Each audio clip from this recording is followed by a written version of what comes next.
복음으로 푸는 마가복음 34번째 시간입니다. 복음으로 푸는 마가복음 34번째, 오늘은 옷가에라도 손을 대게 하소서, 옷가에라도 손을 대게 하소서라는 제목으로 하나님의 말씀 증거하도록 하겠습니다.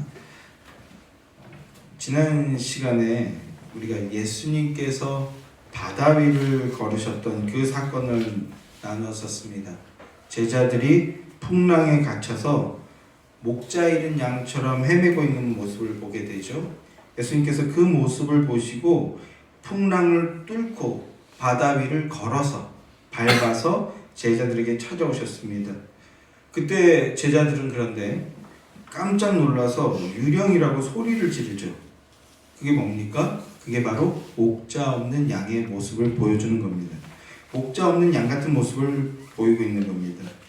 그러나 예수님께서 안심해라, 내니 두려워하지 말라 라는 참으로 은혜롭고 복된 선포를 해주십니다. 그리고 예수님께서 배에 오르시자 그 거센 풍랑이 잠잠해졌습니다.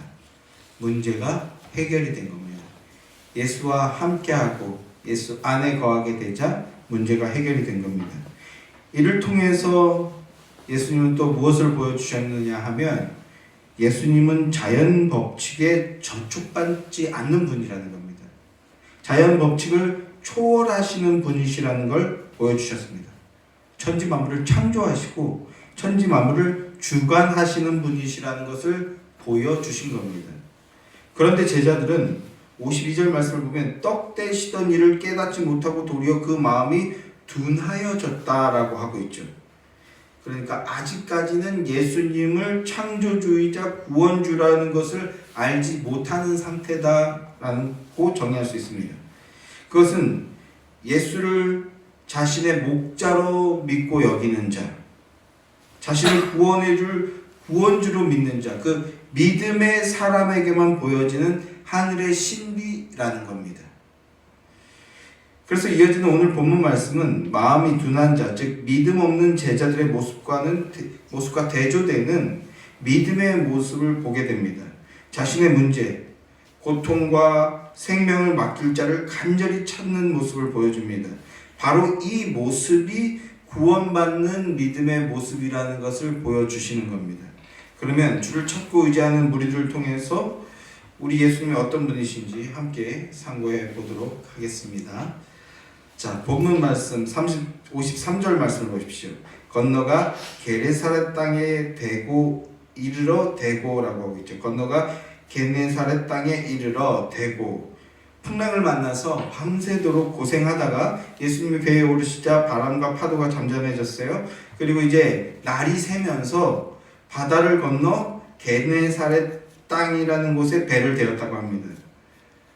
기억들 나실 거라고 생각합니다. 처음에 제자들이 처음 출발할 때 예수님이 지시했던 첫 번째 목적지가 어디였습니까? 처음 목적지가 어디였습니까? 45절 말씀을 보면 벳세다라고 나와 있습니다. 벳세다. 건너편 벳세다로 가게 하시고 라고 말씀하고 있죠. 이 가버나움 위쪽에 있는 벳세다로 가라고 했는데, 그런데 풍랑 때문에 밤새 고생을 하다가 결국 밀려서 가버나움 아래쪽에 있는 게네사렛이라는 곳으로 오게 된 겁니다. 이 게네사렛이라는 곳은요, 넓은 평원으로 된 곳이라고 해요. 그리고 이방인들이 뒤섞여 사는 그런 곳입니다. 그래서 예루살렘 사람들이 보면 작은 시골 마을에 이방인들이 뒤섞여 사는 더러운 동네, 그렇게 취급하는 곳입니다. 그런데 예수님이 처음 목적했던 그 벳세다로 가려고 하시지 않고 그냥 이 게네사렛 땅에 머무셨다는 거예요. 내리셨다라는 겁니다. 그러니까 게네사렛 입장에서는 이제 밤이 새고 떠오르는 아침 해와 같이 해같이 빛나는, 해보다 빛나는 분이신 예수님이 갑자기 이제 찾아오시게 되는 거죠.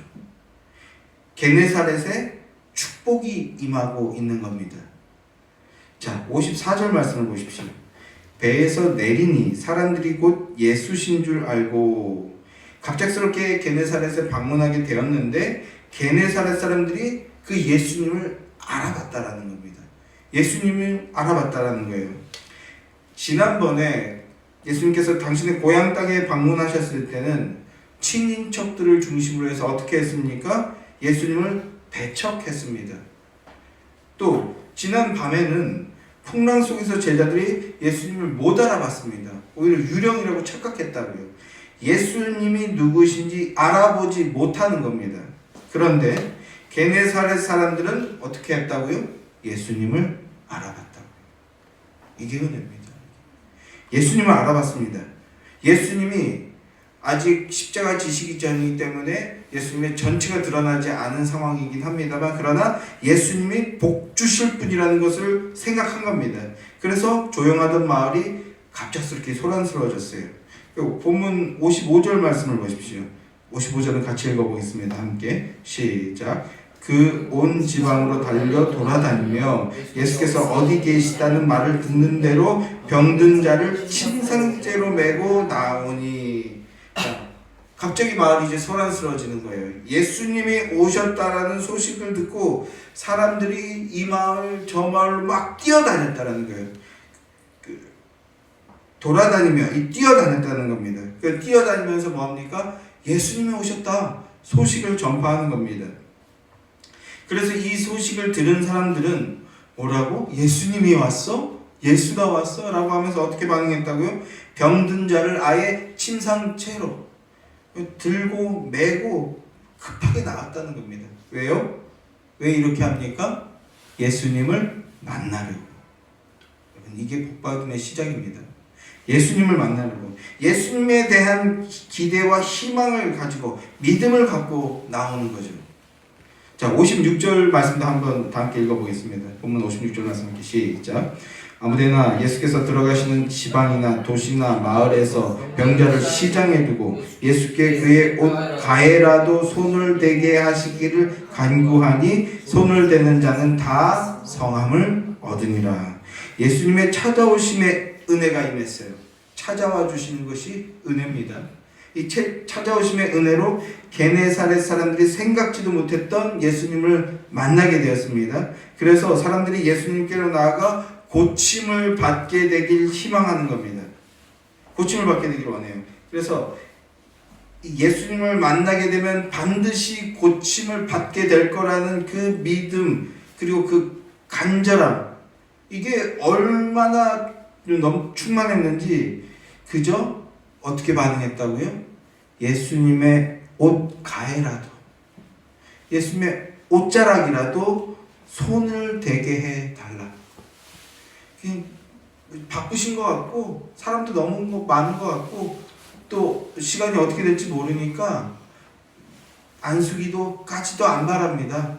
그냥 옷깃에, 옷자락에, 옷 가에만이라도 그 손이라도 되게 해주십시오. 그러면 내가 낫게 되겠습니다. 원함을 누리게 될 것 같습니다. 이렇게 간구하는 겁니다. 그래서 허락하시는 거죠. 예수님께서 허락하셨습니다.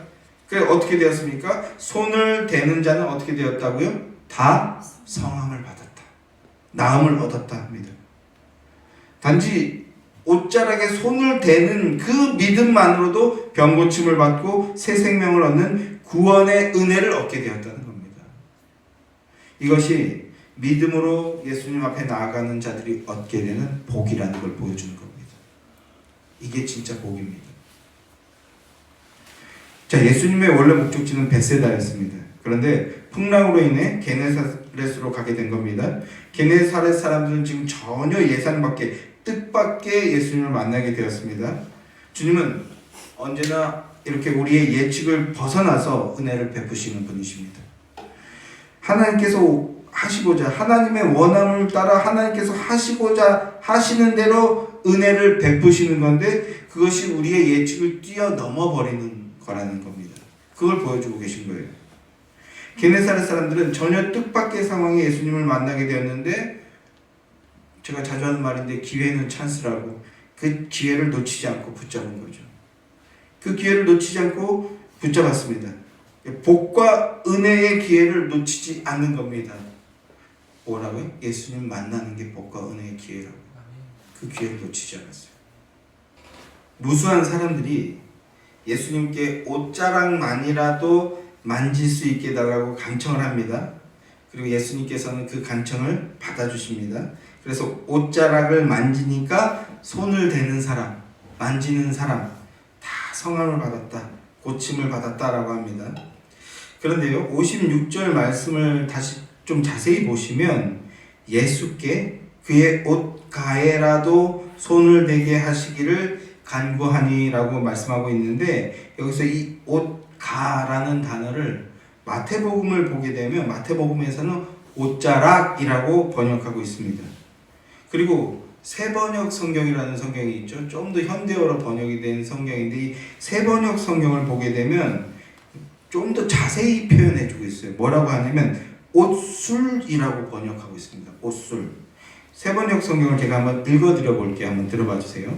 예수께서 마을이든 도시이든 농촌이든 어디에 들어가시든지 사람들이 병자들을 장터 거리에 데려다 놓고 예수께 그 옷술만이라도 손을 대게 해달라고 간청하였다. 그리고 손을 댄 사람은 모두 병이 낫다. 이렇게 말씀하고 있습니다. 마가복음 예수님의 옷가라고 번역이 되어 있는데 새번역에서는 옷술이라고 번역하고 있어요.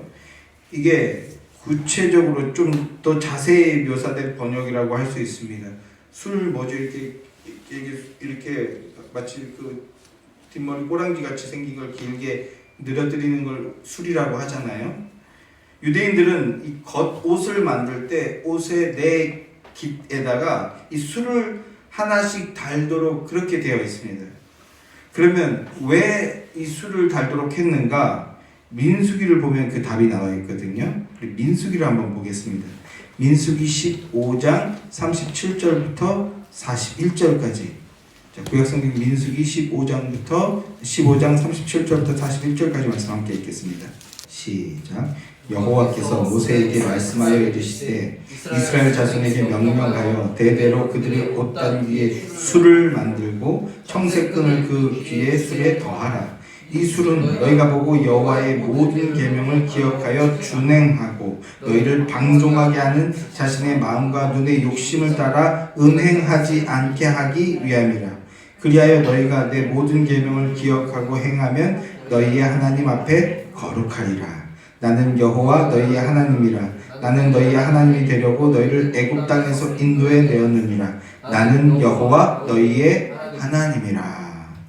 하나님께서 이스라엘 백성들을 출애굽시키셨는데 왜 출애굽시키셨습니까? 나는 너희의 하나님이 되려고 너희를 애굽 땅에서 인도해 내었다. 이렇게 말씀하고 있죠. 우리의 하나님이 되어 주시기 위해서 출애굽시키셨다는 겁니다. 천지 만물이 다 하나님 겁니다. 다 하나님 건데 그 중에서도 우리를 특별한 소유로 삼겠다는 겁니다. 그래서 내가 너희의 하나님이 되어주겠다. 그러면 너희는 내 백성이 되는 거다. 이렇게 말씀하고 있어요. 그런데 너희가 내 백성이 되고 내가 너희의 하나님이 되려면 한 가지 단서를 말씀하고 있죠. 나는 거룩한 존재다. 나는 거룩한 하나님이다. 그러니까 내가 거룩하기 때문에 너희도 뭐 해야 된다? 거룩해야 된다는 거예요. 거룩해야 된다. 이 거룩은 분리의 개념이거든요. 그러니까 세상과 분리된다가 거룩한 겁니다. 예전에 교리할 때 많이 말씀을 드렸지만 예전 분들은 거룩하면 자세나 태도 같은 거, 옷가짐 같은 거, 주일날이면 옷을 단정하게 입고 예배 때 뭐 바른 자세로 앉고 이런 게 거룩이라고 생각해서 이런 걸 많이 강조했다고요. 그런데 그건 나타나는 현상이고 이 거룩이라는 건 분리의 개념을 가지고 있어요. 굳이 따지게 되면 분리되는 개념. 그래서 세상과 분리된 모습으로 사는 것이 거룩인데 하나님의 성품을 따르고 하나님의 말씀을 따르게 되면 세상과 분리가 일어나게 되는 겁니다. 그러니까 분리되기 위해서, 즉 거룩해지기 위해서 무엇을 알아야 되겠습니까? 하나님 말씀을 알아야 되는 거죠. 말씀 따라 행해야 그것이 분리고 그것이 거룩이니까 하나님 말씀을 알아야 돼요. 하나님이 정하신 말씀, 즉 율법을 통해서 내가 하나님의 소유라는 것, 내가 하나님의 거룩한 백성이라는 것, 내가 하나님의 자녀라는 것, 이것을 알게 됨으로 행하게 된다라는 겁니다. 오늘도 재단이 아니라 강단 위에 올라올 때 오늘 특별히 또 그렇게 기도했습니다. 하나님, 내가 주의 종입니다. 주의 종으로, 노예로서 온전히 주의 뜻대로 사용되기 원합니다. 그렇게 이렇게 하고 기도하면서 올라왔는데, 그러기 위해선 뭘 알아야 됩니까? 하나님 말씀을 알아야 돼요. 하나님 말씀. 내가 하나님의 거룩한 백성이라는 걸 알게 되기 위해서 율법, 말씀을 알아야 되는 겁니다. 어린 양의 피로써 구원받아 애굽에서 나와서 자유로운 존재가 되었다. 이거를 알기 위해서 하나님의 말씀을 더욱 알아야 된다는 겁니다. 우리는 하나님의 말씀을 보면서 우리의 존재가 무엇인지를 알아나가는 겁니다. 그게 예배예요. 내가 지금 세상에 뒤섞여 사는 존재인지, 아니면 하나님 백성답게, 하나님 자녀답게 사는 거룩한 자인지, 그걸 구분할 수 있게 되는 겁니다. 그래서 출애굽한 이스라엘 백성들에게 하나님께서 무엇을 주셨습니까? 시내산에서 율법을 주셨던 거예요. 율법을 받은 것 자체가 어린 양의 피로써 애굽에서, 세상에서, 죄와 사망에서 건져내진 존재라는 것, 하나님의 특별한 소유라는 것을 나타내는 겁니다. 그래서 구속받은 너희가 하나님의 소유라는 것을 기억하기 위해서 지금 뭘 하라고 말씀하고 있습니까? 겉옷에 내 깃에다가 술을 달아라 라고 말씀하고 있습니다. 그리고 거기에 청색끈을 하나 더하여 붙이라고 하는 거예요. 그러면 어떻게 되겠습니까? 외출하려고 겉옷을 입을 때마다 그 술을 보게 되는 거죠. 그 술을 보게 되므로 뭘 기억하게 되는 겁니까? 39절 말씀을 다시 한번 보십시오. 39절 말씀 다시 한번 함께 읽을까요? 자, 함께 시작. 이 술은 너희가 보고 여호와의 모든 계명을 기억하여 준행하고 너희를 방종하게 하는 자신의 마음과 눈의 욕심을 따라 음행하지 않게 하기 위함이라. 옷에 술을 다르라는 것은 하나님 말씀을 기억하고 준행하기 위해서라는 겁니다. 하나님 말씀을 기억하고 준행하라는 겁니다. 하나님 말씀을 기억하고 그 말씀을 기억함으로 하나님의 소유된 자라는 것을 기억하고, 이걸 또 기억함으로 어떻게 되는 거예요? 말씀대로 행하는 자가 되는 거죠. 생명 주신 하나님의 은혜를 기억하고 하나님의 백성, 내가 하나님의 백성이 하나님의 자녀라는 정체성을 기억하라는 겁니다. 그래야만 너희가 방종하게 하는 마음과 눈의 욕심으로 음행하지 않게 된다는 겁니다. 이스라엘 백성들이 어린 양의 피로 구속을 받아서 약속의 땅에 들어가게 되었을 때 그 약속의 땅에 이미 사는 사람들이 있었어요. 먼저 사는 사람들이 있었습니다. 그 땅에 사는 사람들은 뭘 나타내는 거냐면 땅의 것들의 가치와 소망을 둔 인생이 무엇인지를 보여주는 겁니다.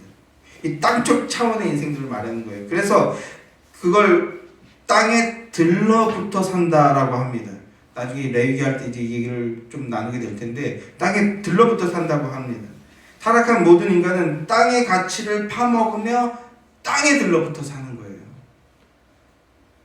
그래서 땅에서 태어나 땅에 나온 것들을 먹고 살다가 땅의 영광을 누리다가 땅으로 돌아가게 되는 게 이 땅의 인생들이라는 겁니다. 그런데 하나님의 백성은요, 땅으로 돌아갈 자들이 아니라는 거예요. 땅에서 떨어져 나와서 새 하늘과 새 땅으로 들어가게 될 존재들이라는 겁니다. 저와 여러분이 바로 그런 존재인 줄 믿습니다. 그래서 그 존재를 기억하며 말씀을 따라 살기 위해서 뭐 하라고요? 옷에다가 뭐 하라? 술을 다르라는 겁니다. 그 술을 볼 때마다 하나님 말씀을 기억하고 내 존재를 기억하라는 겁니다. 옷에 술을 달아서 길을 갈 때든지 누워 잘 때든지 일어설 때든지 언제 어디서든지 내가 하나님의 자녀요 왕 같은 제사장이라는 이 정체성을 기억하며 살아가라는 거예요. 말씀을 주시고 기억하며 살아가게 하기 위해서 말씀을 주시고 율법을 주신 겁니다. 그래서 이스라엘 백성들이 겉옷가에다 술을 달았을까요? 안 달았을까요? 예, 달았죠. 반드시 달도록 되어 있습니다. 그래서 달았어요. 그런데 그러면 이스라엘 백성들이 약속의 땅에서 이 율법을 어떻게 지켰는지 우리 한번 알아보자고요. 마태복음으로 가보겠습니다. 마태복음 23장 1절부터 4절까지 말씀 함께 읽겠습니다. 시작. 이에 예수께서 무리와 제자들에게 말씀하여 이르시되 서기관들과 바리새인들이 모세의 자리에 앉았으니 그러므로 무엇든지 그들이 말하는 바는 행하고 지키되 그들이 하는 행위는 본받지 말라. 그들이 말만 하고 행하지 아니하며 또 무거운 짐을 묶고 사람들의 어깨에 지우되 자기 쓴 이것을 한 손가락으로도 움직이려 하지 아니하며. 서기관과 바리새인들이 모세의 자리에 앉았다라고 하고 있는데요. 이 모세의 자리에 앉았다라는 말은요, 이들이 율법을 가르치는 자들이라는 뜻입니다. 서기관과 바리새인들이 모세 율법을 가르치는데 뭐라고 말씀하고 있어요? 이들이 말은 번지르르하게 잘하는데, 말은 청산유수인데, 근데 말만 잘하지 행하지는 않는다는 겁니다. 율법을 행하지는 않았다라는 거예요. 여기서 율법을 행하지 않았다는 말은요, 율법의 참 뜻을 모른다는 말입니다. 율법을 안 행한 것이 아니라 율법의 참 뜻을 모르고 행한다는 겁니다. 의미는 모른 채 그저 문자적으로만 행한다라는 지금 그런 말씀을 하고 있는 겁니다. 그러니까 율법을 잘 지킨다는 말을 듣고는 싶은데 사실 그 참 의미가 뭔지는 모르는 거예요. 결론적으로 그 참 의미는 뭡니까? 예수 그리스도거든요. 예수 그리스도 안에 거하며 예수 그리스도 생명의 그 피의 은혜를 고백하며 생명의 호흡을 누리며 살아가는 것. 이게 율법을 행하는 겁니다. 그런데 그걸 모르니까 뭐 합니까? 그 예수 그리스도라는 그 율법의 참 진의를 모르니까 이들이 뭘 하느냐? 이때 예수님 당시에 바리새인들도 그렇고 오늘날도 마찬가지인데 계속해서 부칙을 만들어내는 거예요. 부칙을. 이걸 장로들의 교훈이라고 하는데, 예를 들면 안식일을 기억하여 거룩하게 지켜라. 이 율법 계명은 하나님의 창조와 그리고 구원은 값없이 받고 은혜로 받은 것이라는 겁니다. 혹시 여기 하나님께서 천지 창조하시는데 일조하신 분 계십니까? 힘을 보태신 분 계신가요? 인간 중에 누구도 없다라는 걸 우리가 알고 있죠. 또 구원하는데 협력하신 분 계십니까? 도와주신 분 계신가요? 없습니다. 어떤 신학에서는 이걸 신인 협력설이라고 해서 우리가 협력해야 된다라고 얘기하는데 엉터리입니다. 전혀 그렇지 않아요. 구원에 우리는 아무것도 한 것이 없습니다. 창조와 구원은 값없이 은혜로 받은 겁니다. 이걸 깨닫고 기억하라고 하나님께서 어떤 계명을 주셨어요? 일하지 말라라는 걸 주시는 겁니다. 일하지 않으면 구원받고 일하지 않으면 은혜받고 이게 아니라 우리가 한 게 없고 하나님의 은혜로 주신 거다. 이걸 깨닫고 기억하라고. 우리가 일해서 받은 게 아니고 전적인 하나님의 은혜로 주신 거라고. 이걸 기억하라고 일하지 말라라는 계명을 주신 겁니다. 이걸 기억하고 감사로 고백하라고. 그래서 이걸 기억하고 이걸 믿고 고백하는 자들은요, 감사할 수 없는 상황에도 감사하며 나누며 살아가게 되는 겁니다. 이제 감사하며 나누며 살아가라고 안식일 계명을 주신 건데, 그런데 그 뜻을 알지 못하는 자들은요, 감사가 없어요. 감사가 없습니다. 감사가 없으니까 뭐 합니까? 안식일 계명을 잘 지키는 방법이 뭔지 고민해서 방법을 만들어내는 거예요. 이렇게 하면 이게 안식일 계명 잘 지킨 거다. 마치 PC주의처럼 자기들이 막 임의로 기준을 정해놓고 이건 맞고 이거 아니면 틀린 거니까 너 맞는 사람 되려면 이렇게 해야 돼. 이런 짓들을 하는 거죠. 그래서 그들이 만들어낸 방법이 뭡니까? 바리새인들이 49가지의 부칙을 만들어요. 이렇게 하면 그게 안식일 계명을 지킨 거고, 그렇지 않으면 안식일 계명 못 지킨 거다. 그래서 바리새인과 서기관들이 뭐 하고 다닙니까? 이 부칙을 만들어 놓고 그 부칙에서 벗어난 모습을 보이는 자들을 찾아가서 너 안식일 계명 어긴 거야. 그러니까 넌 죄인이야. 회개하라. 이런 거 하고 돌아다녔다는 겁니다.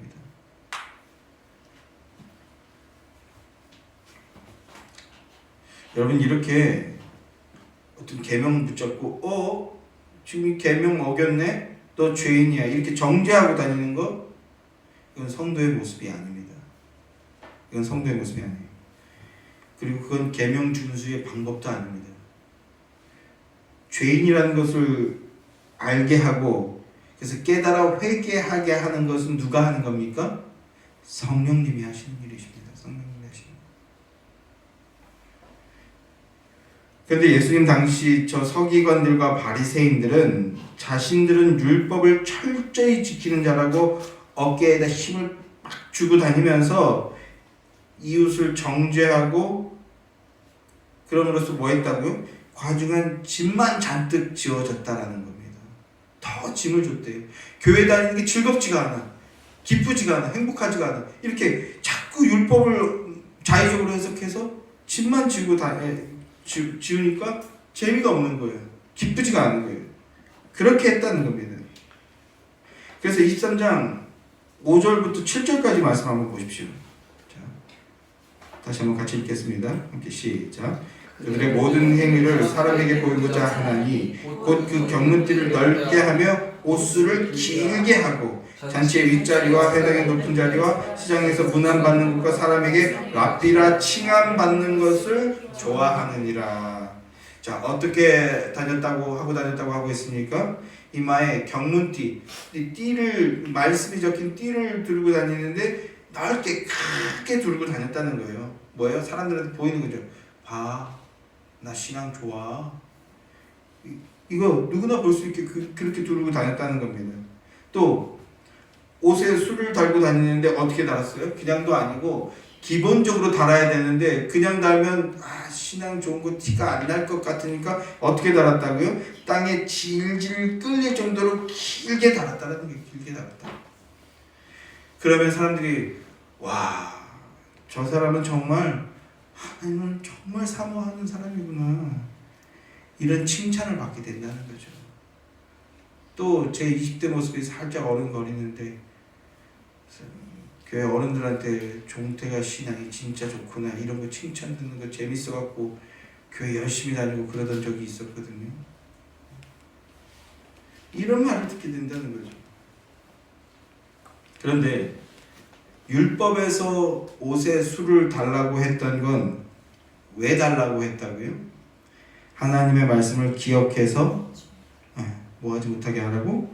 방종하지 못하게 하고 음행하지 못하게 하려고 세상과 다른 모습, 분리되고 구별된 모습을 깨닫고 살아가라고 그래서 주셨다는 겁니다. 그런데 그 옷을 길게 하고 큰 띠를 들고 다녔다는 건 그게 방종입니다. 그게 음행이에요. 성경이 말씀하고 있는 방종과 음행이 바로 이겁니다. 자기를 드러내는 거에 목적이 있는 거예요. 하나님을 사랑함을 고백하는 것보다 나 이렇게 고백한다 하면서 자기 드러내는 게 목적이라는 겁니다. 이건 예수님을 사랑하지 않는 거예요. 예수님을 모르는 겁니다. 사실. 옷에 술을 달라고 한 것은 하나님 말씀을 기억하여 방종하지 않고 음행하지 않고 하나님을 사랑하며 그 안에서 이웃을 사랑하는 삶과 인격이 되라는 것인데 그런데 오히려 사람들에게 자기 보이려고 자기 영광을 얻고자 한다는 거죠. 그래서 잔치의 윗자리나 회당의 높은 자리에 앉아서 사람들에게 문안받고 칭송받는 것 이런 거 좋아하고 있었다라는 겁니다. 그러면서 사람들에게 율법을 가르친다고 해요. 이게 뭡니까? 이건 믿음 없음입니다. 이게 믿음 없는 모습입니다. 자, 그러면 예수님은 겉옷에 술을 달았을까요? 안 달았을까요? 달았을 겁니다. 예수님도 달았을 거예요. 왜요? 유대인의 겉옷은 다 달게 되어 있으니까 이방인이 아니고 정상적인 유대인이라면 누구든지 옷에 술을 달았을 겁니다. 그게 율법이거든요. 율법 안에서 모든 것을 이루셨으니까. 그런데 이 바리새인들처럼 크고 길게 달지는 않으셨을 겁니다. 율법의 참뜻을 누구보다도 잘 아시는 분이시니까. 자, 그래서 이제 게네사렛 사람들이 예수님의 옷가에 술을 만졌다고 했죠.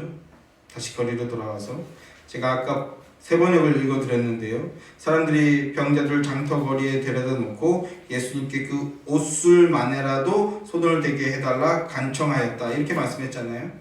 겉옷에 달린 술이라도 만지게 해달라고 이렇게 간청했다는 겁니다. 예수님의 겉옷에 달린 술은 서기관이나 바리새인들처럼 그 화려한 술이 아니었을 겁니다. 오히려 그 반대였을 겁니다. 예수님은 그렇게 자기를 드러내어서 사람들에게 인정받고 칭찬받는 것에 목적을 두지 않으셨어요. 오히려 그 반대로 철저히 감추고 철저히 낮추셨습니다. 그래서 세상의 어떤 기준, 세상의 가치 기준으로 봤을 때 예수님은요, 미련하고 어리석은 길로 가는 자처럼 보였어요. 그래서 막 힐난받고 비난받게 되잖아요. 잘못된 비난이지만. 그런데 게네사렛 사람들은 그 예수님의 겉옷가의 그 옷술만이라도 만지게 해달라고 간청합니다. 제자들은 거센풍랑이라는 상황과 환경에 갇혀서 물을 밟고 오시는 예수님을 알아보지 못하고 유령이다 이렇게 소리를 쳤는데, 또 예수님의 친족들은 어떻게 했다고요? 예수님을 보고 미쳤다고 하면서 잡아가려고 했습니다. 그리고 예루살렘에서 내려온 서기관들은 예수님이 귀신 들렸다 했습니다. 귀신의 왕 바알세불의 힘을 빌어서 귀신을 쫓아내는 신용하는 자다 이러면서 귀신 들린 자로 몰아세우려고 했습니다. 또 요한복음 9장을 보게 되면요, 예수님을 그리스도라고 시인하는 사람들은 어떻게 됐습니까? 유대 사회에서 출교당했습니다. 아예 완전히 사회적으로 매장시켜버리는 겁니다. 이렇게 예수님에 대한 반박과 핍박이 점점 커지고 강해지는 그런 상황이었는데, 그런데 이 게네사렛 사람들은 그 옷술만이라도 만지게 해주십시오, 옷술에 손이라도 대게 해달라고 이렇게 간청하며 예수님 앞으로 나온 겁니다. 여러분, 이게 바로 구원 얻는 믿음이라. 예수님의 그 세상적인 화려함이나 세상적인 그 무엇을 본 게 아니라 예수 앞에 나가면 생명을 건질 수 있어 하는 본질을 본 겁니다. 그 옷자락을 만진다라고 할 때마다 생각나는 말씀이 하나 있죠. 여러분 떠오르는 말씀이 있으시죠? 우리가 마가복음 5장에서 함께 살펴보았었는데, 5장에서 나타나는 그 12의 혈루병 걸린 그 여인이 생각이 나죠. 그리고 우리 예수의 교회 성도들은 제가 하도 많이 간증을 해서 바로 떠오르실 거라고 생각합니다. 이 여인의 믿음이 무엇이었습니까? 이 여인의 믿음, 예수님의 옷자락만이라도 만져야겠다. 예수님의 옷자락이라도 만지면 내 병이 나을 것이다. 이게 여인의 믿음이었습니다. 그리고 그렇게 해서 고침을 받고 구원을 얻기 위해서 예수님 앞으로 나아갔습니다. 이 여인이 예수님을 만나기 전까지 몇 년 동안 병을 앓았다고요? 무려 12년 동안이나 이 병을 앓았다고요. 병으로 인해 고통을 겪었고, 또 유대 사회에서 부정한 존재로 정죄되어서 사회적으로도 완전히 그 밑바닥의 삶을 살던 상태였습니다. 부정한 자라고 정죄당한 사람은요, 성전에 나갈 수가 없어요. 성전에도 갈 수가 없으니까 하나님을 만나고 하나님께 예배할 수도 없는 그런 상태였습니다. 또 이 부정한 자와 접촉하면 다른 사람도 부정한 존재가 되니까 철저히 고립된 삶을 살아가는 그런 상태가 되는 겁니다. 그리고 또 마지막으로 어떻게든 그래서 이 병을 고쳐보려고 많은 의사들을 찾아다녔다고 합니다. 그런데 결국은 고치지 못하고 그 치료비로 가지고 있던 모든 재산을 다 날려버렸다는 게 12의 혈루증 걸린 여인의 상황이었습니다. 몸도 마음도 다 상해버린 채 아무런 소망도 없는 완전한 밑바닥 인생이 되어버린 겁니다. 철저하게 낮아진 거죠. 철저하게 낮추어진 겁니다. 낮추어진 거. 그런데 그런 그녀에게 누구의 얘기가 들린 겁니까? 예수님이 오셨다. 예수님의 이야기가 들린 겁니다. 그래서 예수님께 나아가면 고침을 받는다라는 믿고 의지할 곳이 생긴 겁니다. 믿고 의지할 곳. 예수님 만나면 산다. 예수밖에 없다는 믿음이 생긴 겁니다. 다시 한번요. 예수 만나면 산다. 예수 그리스도밖에 없다 하는 이 믿음이 그녀에게 생겼다고요. 앞서도 말씀드렸지만 이 여자는 부정한 존재이기 때문에 예수님 앞으로 함부로 나아갈 수 없는 존재입니다. 거기 또 많은 무리들이 있었잖아요. 그 무리 속으로 들어가면 안 되는 자였어요. 그런데 그 무리 안에 끼어들고 다른 이들의 몸에 손을 대었다라는 것을 들키게 되면 바로 그 자리에서 돌 맞아 죽는 그런 상태였습니다. 목숨을 잃게 되는 거였어요. 그런데 12년이라는 시간을 통해서 완전히 낮아진 겁니다. 그래서 예수밖에 없다. 나는 저 예수 만나야 된다. 저 예수 만나야 나는 병고침을 얻고 새 삶을 살 수 있다. 이 믿음을 가진 거예요. 그래서 예수님의 옷자락이라도 만나서 정면으로 내 사정 얘기하고 기도받고 막 안수 이런 것까지 못 받더라도 예수님의 옷자락만이라도 만지면 그분의 능력이 내게 임해서 내가 고침을 받을 수 있게 될 것이다. 이 믿음, 이 가장 낮아진 심령으로 실온하기라도 붙드는 이 믿음으로 예수님께 나아간 겁니다. 그리고 나아가서 어떻게 되었습니까? 고침을 받고 구원을 얻게 되었습니다. 여러분, 이것이 영생 얻는 길입니다. 이것이 구원 얻는 길입니다. 오직 예수님께 나아가는 길입니다. 예수님 만나는 것. 그러니까 하나님께서 겉옷에 술을 달게 한 것은 여호와의 모든 계명을 기억하여 지키게 하기 위함인데, 그런데 현실에서는 옷술을 길게 달아서 자기들은 율법을 잘 지키는 사람인 것처럼 외식하는 자들만 가득하지, 정말 마음을 다하고 목숨을 다하여 주 하나님을 사랑하는 사람은 단 한 사람도 없었다는 겁니다. 없습니다. 여호와의 모든 말씀을 완전히 지키는 사람, 진정으로 거룩한 사람이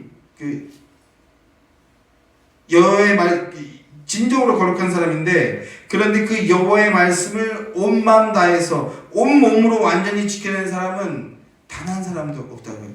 이 땅에 딱 한 명 있었습니다. 누굽니까? 예수 그리스도입니다. 예수 그리스도밖에 없었습니다. 낮춰진 심령이 되어서 그 예수 그리스도 앞으로 나아가 그 예수 그리스도의 옷술이라도 만지겠다는 믿음, 그 믿음이 구원 얻는 믿음이고 영생을 얻게 되는 믿음입니다. 그리고 하나님과 동행하며 하나님 나라를 이루어 나가는 믿음, 영원한 표대를 향해서 흔들림 없이 나아갈 수 있게 되는 바로 그 믿음이라는 겁니다. 예수님 앞으로 나아가는 거예요. 성도 여러분, 그런데 예수님은 세상이 기뻐하고 세상의 영광을 얻는 모습으로 오시지 않았습니다. 이사야 선지자는 이렇게 말하죠. 예수님에 대해서 700년 전에 예언했는데, 예수님의 모습을 연한 순 같고 고운 모양도 없고 풍채도 없어서 흠모할 만한 아름다운 것이 전혀 없는 모습으로 오신다, 이렇게 예언했습니다. 사람들에게 멸시를 받고 간고를 많이 겪고 질고를 아는 사람으로 오셔서 아무도 그를 귀하게 여기지 않는다, 이렇게 예언했습니다. 그래서 사람들은 다 목자 없는 양같이 각기 제 길로 간다는 겁니다. 그런데 그럼에도 여호와께서 우리의 모든 죄악을 그에게 담당시키셨다고 합니다. 담당시키셨다. 예수님이 우리의 모든 죄악을 뒤집어 쓰신다는 겁니다. 여기에 생명이 있습니다. 그러면 그 볼품없는 예수 앞으로 나아가고 그 예수의 옷자락이라도 만지려고 하려면, 그러면 우리의 마음이 어떻게 되어야 하겠습니까? 세상에 그 흠모할 만한 것이 아무것도 없는 그분 앞으로 나아가고 그분 앞에 의탁하려면 우리의 마음이 어떻게 되어야 되겠습니까? 그래서 낮춰지게 하시는 겁니다. 그래야 예수 앞으로 나아가니까. 어느 정도로 낮춰져야 된다고요? 예수 앞으로 나아가게 하기 위해서 12년 동안 병을 앓게 하셨다고. 또 요한복음 5장에 보면 38년 동안 안진뱅이로 살게 하시는 이야기도 있죠. 그리고 또 저의 간증입니다. 저는 몇 년 걸렸다고요? 25년 걸렸다. 낮춰져서, 근데 저는 어땠어요? 그 마지막 순간까지도 저의 객기, 저의 의의를 드러냈지만, 그러나 내면에 하나 있던 딱 하나, 그래도 한번 만나기 원합니다. 그리고 무릎 꿇고 굴복했더니 살아났다. 고침을 받고 새 생명을 얻었다고.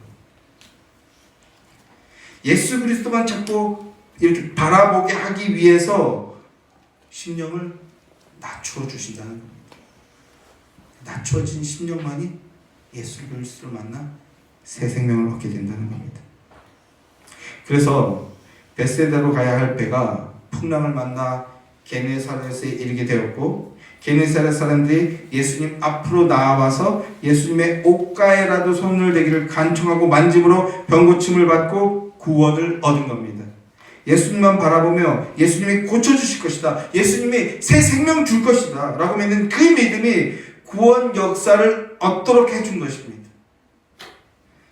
성도 여러분, 예수 믿으면 구원받습니다.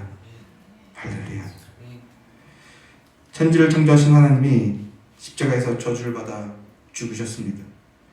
저주받아 죽은 그 예수를 나의 구원자로 믿고 나의 통치자로 모시는 그 구원의 믿음과 고백이 나오려면 12의 혈루증 걸렸던 여인처럼, 그리고 게네사렛 사람들처럼 낮추어져야 되는 겁니다. 이 임종 때처럼 낮춰져야 되는 겁니다. 예수밖에 의지할 것 없다, 그 믿음으로 나가게 하시는 겁니다. 마음이 낮춰져서 자존심이 다 날아가고 또 건강이 날아가고 내가 믿고 의지하던 육신의 모든 힘과 가치와 능력들이 다 떨어져 나가서 아무것도 없게 되는 거예요. 세상은 그걸 뭐라고 얘기합니까? 패배자, 루저, 실패자. 세상은 이렇게 이야기합니다. 그런데 그때 보이는 겁니다. 그때 비로소 보이게 되는, 뭐가 보입니까? 십자가에서 다 이루었다, 테텔레스타이, 다 이루었다 선포하시는 그 예수님이 그때야 보이는 겁니다. 그러면 그 예수님 앞으로 나아가 예수님 옷자락만이라도 만지면 살겠다는 그 마음, 그 믿음을 갖게 되는, 그 자리까지 낮춰지게 되는 것, 그게 은혜인 겁니다. 그래서 믿음으로 예수님 앞에 나아가 예수님의 옷자락에 손을 댄 자는 다 고침을 받고 구원을 얻었습니다. 사랑하는 성도 여러분, 여러분에게 이 구원의 믿음과 구원 역사가 충만하게 임하게 되기를 간절히 소망합니다. 그러면 마지막 이 얘기만 하고 마치겠습니다. 이제 예수님은 죽으시고 부활하신 다음에 승천하셨어요. 이 땅에 이제 더 이상 계시지 않습니다. 이제 더 이상 이 땅에 예수님이 안 계십니다. 그러면 오늘날 우리는 예수님의 옷자락이라도 만져야 되는데, 그럼 어떻게 만질 수 있을까요?